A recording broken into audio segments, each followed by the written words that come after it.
Hello दोस्तों, स्वागत है आप सभी का एग्जाम बी में। अपनी आज की इस वीडियो में हम डिस्कस करने वाले हैं कुरुक्षेत्र मैगजीन को, जो कि जुलाई 2023 की है। इस बार का इशू काफी इंपॉर्टेंट था। इस बार जो डिस्कशन था वो सस्टेनेबल एग्रीकल्चर डेवलपमेंट के रिगार्डिंग था। एंड आप सभी को पता है सस्टेनेबिलिटी इज द की, हम हमेशा बात करते हैं। और जैसे जैसे आज के टाइम पे आप एग्जाम भी देखते जा रहे हैं, हर एक एग्जामिनेशन में जो हमारी न्यू अप्रोचेस हैं या फिर ऑल्टरनेट अप्रोचेस हैं रिलेटेड टू द एग्रीकल्चर, उन पे क्वेश्चन आते हैं। अगर नाबार्ड का ही एग्जाम्पल ले, लास्ट टाइम सस्टेनेबल एग्रीकल्चर की डेफिनेशन भी पूछी गई, क्लाइमेट स्मार्ट एग्रीकल्चर की भी डेफिनेशन पूछी गई, और साथ ही साथ ऑर्गेनिक फार्मिंग की भी। तो तीनों ही टाइप के क्वेश्चंस, और natural zero budget natural farming से भी क्वेश्चन था। तो चारों ही टाइप से कुछ ना कुछ क्वेश्चन थे। तो ये सारी चीजें इस बार के कुरुक्षेत्र मैगजीन में डिस्कस हुई हैं। आई होप कि इसको अगर आप एक बार पढ़ लेंगे तो आपकी काफी सारी चीजें शॉर्ट हो जाएंगी, या फिर एक बार आपको आइडिया लग जाएगा कि ये सारी चीजें हैं क्या। तो स्टार्ट करते हैं सस्टेनेबल एग्रीकल्चर से। सस्टेनेबल एग्रीकल्चर है क्या, इसमें चैलेंजेस क्या है, और आगे क्या रास्ता हो सकता है। तो सबसे पहले तो यही समझना है कि सस्टेनेबल एग्रीकल्चर है क्या। इसको कुछ आप ऐसे समझ सकते हैं, अगर डेफिनेशन से ही ले तो is a much needed alternate to the conventional agriculture. तो पहले तो ये जो कन्वेंशनल एग्रीकल्चर है उसके कुछ ना कुछ विपरीत है। कहने का मतलब जो है कि जो अभी हम एग्रीकल्चर कर रहे हैं वो तो ये बिल्कुल नहीं है। तो अभी हम कौन सा एग्रीकल्चर कर रहे हैं? अभी हम कर रहे हैं इनपुट इंटेंसिव एग्रीकल्चर।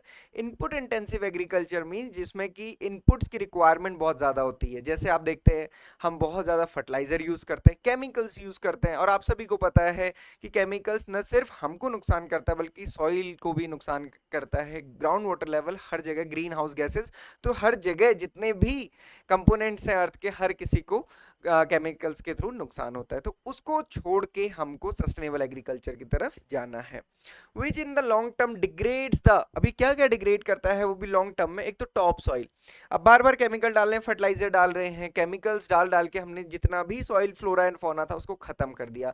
सिंपल सी चीजें देखिए, आज के टाइम पे केचुए यानी कि अर्थवॉर्म वो बिल्कुल खत्म हो चुके हैं, क्योंकि हम इतने केमिकल्स डालते हैं वो थोड़ी झेल सकते हैं। Declining ground water level, ground water का लेवल कम हो रहा है, उसके साथ साथ वो पल्यूट भी होता जा रहा है। मतलब अगर कम नहीं हो रहा है या फिर कम भी है, उसके साथ साथ वो पीने योग्य नहीं बचता। And reduce is the biodiversity, soil flora fauna. Soil की ही ना बात करें बल्कि हमारी जो हनी भी है, साइलेंट स्प्रिंग वाली स्टोरी आई थिंक बहुत सारे स्टूडेंट्स ने सुनी होगी, तो वो सारी चीजें। तो sustainable agriculture practice in India refers to less resource intensive, तो less resource intensive farming, greater diversity in crops and livestock and farming ability to adapt the local circumstances। आज के टाइम पे circumstances, conditions, climate बार बार change हो रहा है। पहले हम एक डिफरेंस बोला करते थे क्लाइमेट एंड वेदर में। वेदर मतलब day to day condition of a place, climate ये लॉन्ग टर्म या फिर एक बहुत लंबे समय से चली आ रही जो क्लाइमेटिक कंडीशन या फिर वेदर कंडीशन होती है उसको हम क्लाइमेट कहते हैं। तो पहले जैसे डे टू डे चेंजेस के लिए हम वेदर कहते थे, अब तो क्लाइमेट भी चेंज होना शुरू हो गया है, जबकि क्लाइमेट एक लॉन्ग टर्म की कंडीशंस को हम कहते हैं। उस कंडीशन को या फिर उस सर्कमस्टांसेस को मिटिगेट करने के लिए कौन सा एग्रीकल्चर? Sustainable agriculture. तो इसके 5 मेजर प्रिंसिपल हैं। वो क्या प्रिंसिपल है? Continuous production of crops. तो एक तो कंटिन्यूस प्रोडक्शन ऑफ क्रॉप, ये तो हमारी रिक्वायरमेंट भी है, क्योंकि हमको जो हमारे फूड, जो इतने सारी पॉपुलेशन है उसको फीड भी करना है। Protection and conservation of natural resources like soil and water, just अभी डिस्कस किया। Improve the social and economical wellbeing of the people. अभी प्रॉफिटेबल भी तो होना चाहिए एग्रीकल्चर, जो फार्मर इतनी मेहनत कर रहा है उसको भी तो मुनाफा होना चाहिए। अब इसका कोई मतलब नहीं है कि कन्वेंशनल फार्मिंग या फिर जो आज की फार्मिंग है वो बहुत प्रॉफिटेबल है, क्योंकि उसमें बहुत ज़्यादा केमिकल्स है, केमिकल्स बहुत महंगे आते हैं। अगर आप देखेंगे इतनी छोटी सी कोई भी केमिकल की सीसी 1000 से 1500 या 2000 रुपए तक की आती है, और आपको पता है कि उसको कितना प्रोड्यूस मिलने वाला है। तो यहाँ पे हमें क्या समझना है कि कन्वेंशनल एग्रीकल्चर ही प्रॉफिटेबल नहीं है, बल्कि zero budget natural farming, organic farming हमारे लिए ज़्यादा प्रॉफिटेबल हो सकते हैं। State of the art technology हमको एग्रीकल्चर में यूज़ करनी है। गवर्नमेंट की सपोर्ट या फिर जो पॉलिसी सपोर्ट होता है पॉलिसी मेकिंग में हर किसी में, वो भी रिक्वायर्ड है। 3 मेजर पिलर्स की बात करते हैं हम सस्टेनेबल एग्रीकल्चर में। सबसे पहला पिलर क्या है? इकोनॉमी। इकोनॉमी किसकी? हर किसी की। इकोनॉमी फार्मर की भी, इकोनॉमी यावत नहीं की प्रॉफिटेबिलिटी फार्मर की, फार्मर के उस बिजनेस की, growth and profitability of the business for the farmers through the efficient use of the viable resources, जो वायबल रिसोर्सेज है उनके थ्रू। Second thing is the society, food for the world's growing population, इतनी जो population grow हो रही है world की, वो उसको कैसे खाना मिलेगा, उसको फूड सिक्योरिटी कैसे मिलेगी, तो वो। थर्ड थिंग इज एनवायरमेंट, हमें अपने बारे में ही थोड़ी सोचना है। हमने किसान के बारे में सोचा कि उसको प्रॉफिट होना चाहिए, अपने बारे में सोचा कि हमको खाना मिलना चाहिए, हमको ये भी तो सोचना है कि इस एनवायरमेंट को भी रहना, अगर एनवायरमेंट नहीं रहेगा तो हम नहीं रहेंगे। तो ये तीन मेजर पिलर हैं, हमेशा इसको कोरिलेट करके ध्यान रखिए। कैसे इसको किया जा सकता है, तो कुछ यहाँ पे मेंशन किए हुए हैं, crop rotation and crop diversity. मैंने केवल यहाँ पे टॉपिक लिखे हैं, डिटेल में तो फिर आपको बुक पढ़नी पड़ेगी, या फिर जो हमने नोट्स प्रोवाइड किए हैं कोर्स में वो आप रेफर कर सकते हैं। तो क्रॉप को रोटेट करना है, उसके साथ साथ क्रॉप में डाइवर्सिफिकेशन होना चाहिए। ऐसा नहीं कि गेहूं और चावल ही बार बार लगा रहे, जैसे अभी धान लग रहा है उसका गेहूं, धान गेहूं धान गेहूं, तो ये बहुत एक्सटेंसिव क्रॉप्स हो जाती है, एग्जॉस्टिबल क्रॉप्स होती हैं। इसके साथ साथ हमको पल्सेस ग्रो करनी है, ऑयल सीड्स ग्रो करनी है, सब्जियां ग्रो करनी है, सो दैट की डाइवर्सिटी बनी रहे। इंटरक्रॉपिंग एंड रोटेशन, सिर्फ एक ही क्रॉप नहीं लगानी है, एक क्रॉप के साथ दूसरी क्रॉप इंटरक्रॉपिंग में, और रोटेशन भी हमको वैसे ही देखना है। Water and energy efficient irrigation technologies, drip irrigation, sprinkler irrigation, या फिर जो हम कहते हैं टेक्नोलॉजिकली एडवांस या फिर प्रिसीजन इरिगेशन की मेथड्स को यूज करना है।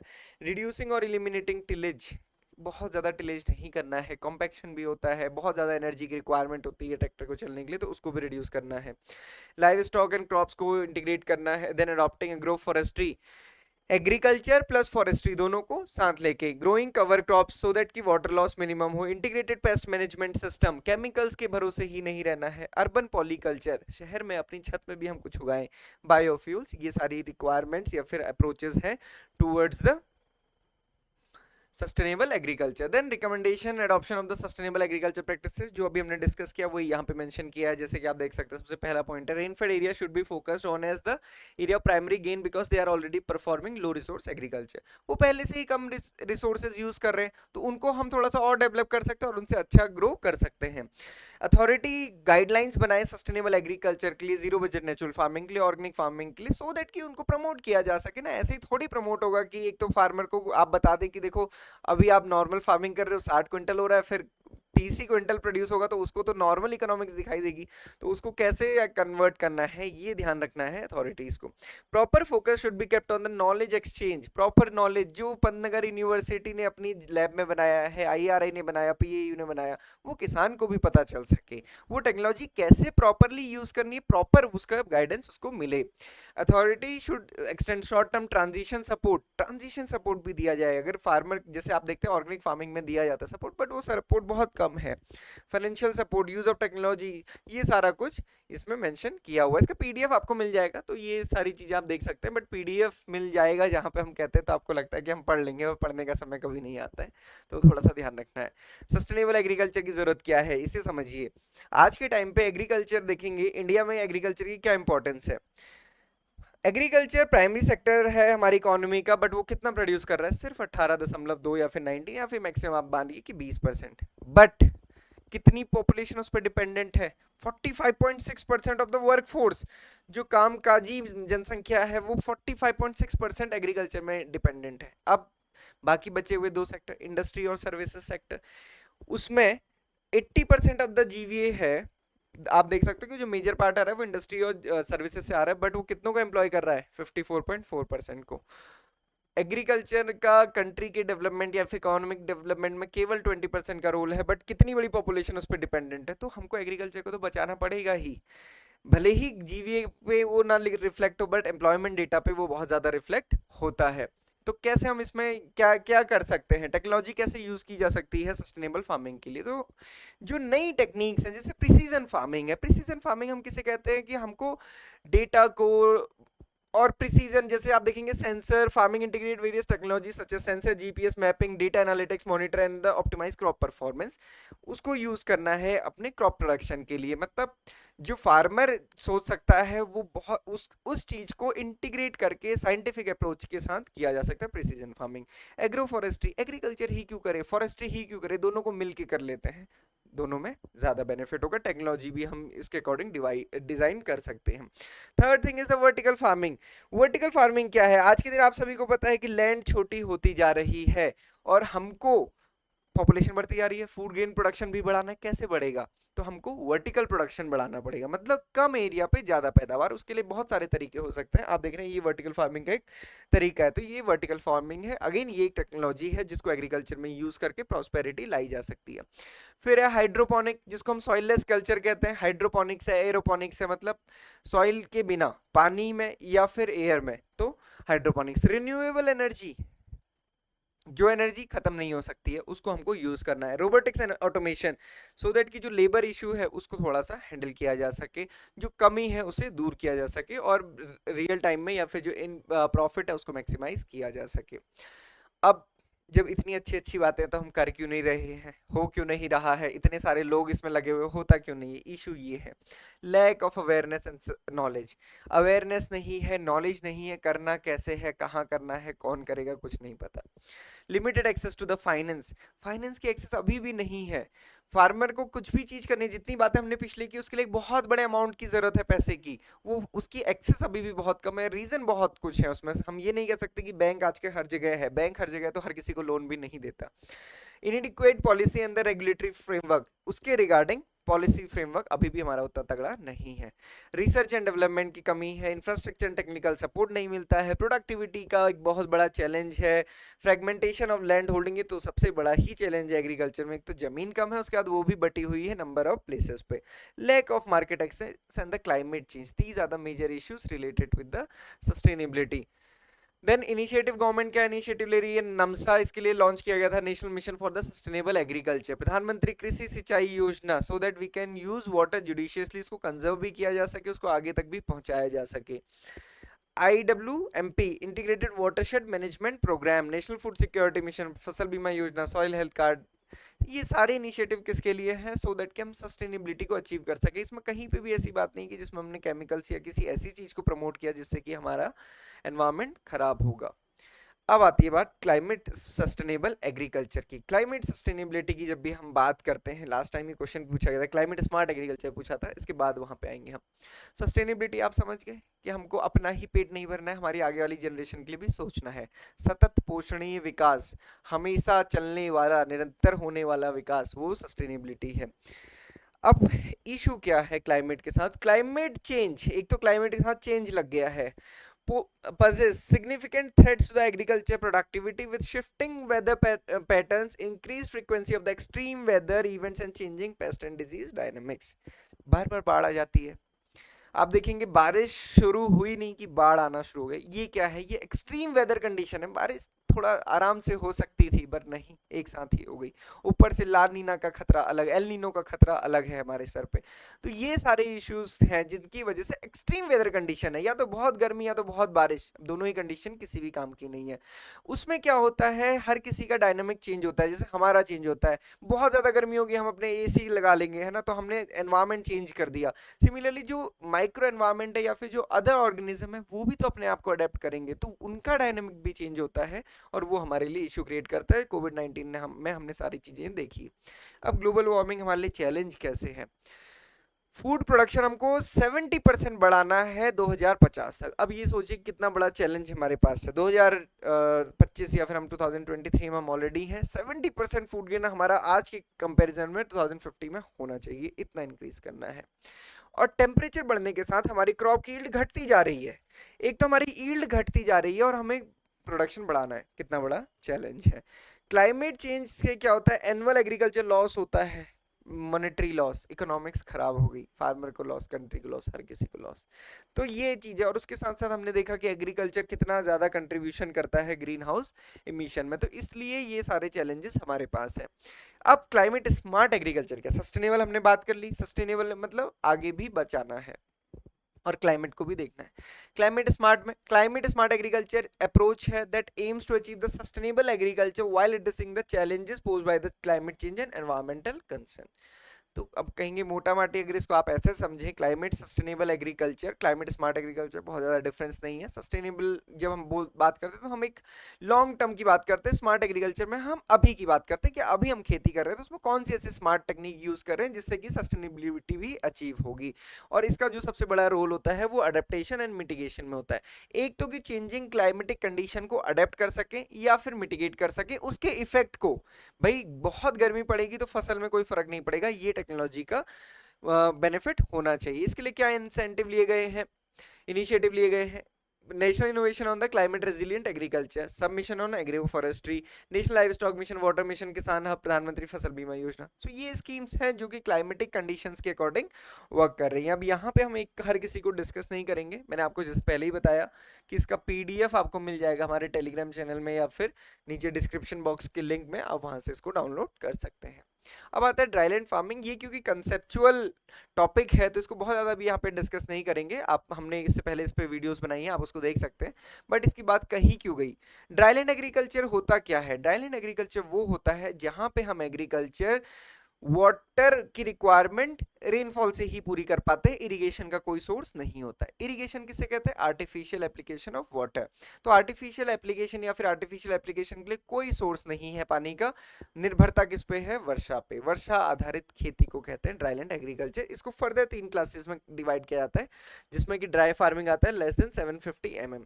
तो 750 mm से कम बारिश होगी तो उसको हम बोलते हैं ड्राई फार्मिंग, जैसा कि राजस्थान में होता है। ड्राईलैंड फार्मिंग बोला जाता है 750 से 1150 mm, एक साल की बात है पूरे ईयर में। तो ये बोला जाता है ड्राईलैंड फार्मिंग को। ये एमपी वाला एरिया। रेनफेड फार्मिंग जहाँ पे 1150 mm से ज़्यादा बारिश होती है।